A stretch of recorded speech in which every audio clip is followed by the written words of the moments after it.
Salut Max. Salut Alex. Ça fait plusieurs années maintenant que tu assistes nos clients start-up dans le cadre de leur tour de financement notamment.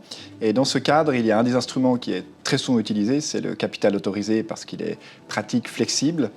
Et j'ai appris qu'il allait disparaître dans le cadre du nouveau droit de la société anonyme. Tu pourrais nous en dire un peu plus? Oui, le nouveau droit de l'ASA prévoit une nouvelle institution qui est la marge de fluctuation du capital qui remplacera ce capital autorisé.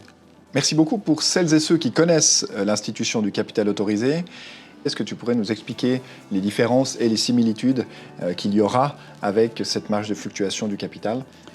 Oui, dans une SA, c'est généralement aux actionnaires de faire fluctuer le capital, c'est dans leurs compétences. Mais l'Assemblée générale peut déléguer cette compétence au conseil d'administration. Comme aujourd'hui en capital autorisé, l'Assemblée générale pourra déléguer au conseil d'administration la compétence d'augmenter le capital dans les mêmes proportions qu'aujourd'hui, soit jusqu'à 150% du capital existant.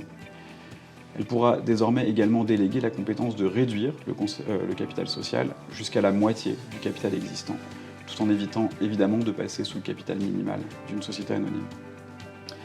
La durée de la délégation, qui était jusqu'à maintenant de 2 ans, passe à 5 ans.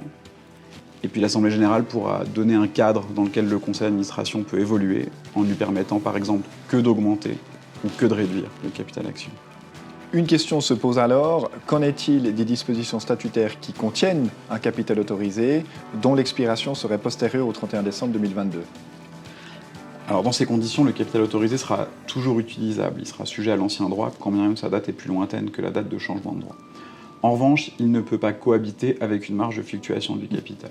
Cela signifie que si l'Assemblée générale souhaite instaurer une marge de fluctuation du capital, elle devra supprimer ou remplacer sa clause de capital autorisé existante. Les majorités sont des majorités qualifiées à l'Assemblée générale pour introduire une marge de fluctuation du capital, et un changement statutaire s'impose, donc un passage chez le notaire. Je relève également que si l'Assemblée générale souhaite déléguer la compétence de réduire le capital action, alors elle devra soumettre ses comptes au contrôle d'un organe de révision. Merci beaucoup Max de ces quelques mots au sujet de cette nouvelle institution qu'est la marge de fluctuation du capital. Avec plaisir, merci à toi.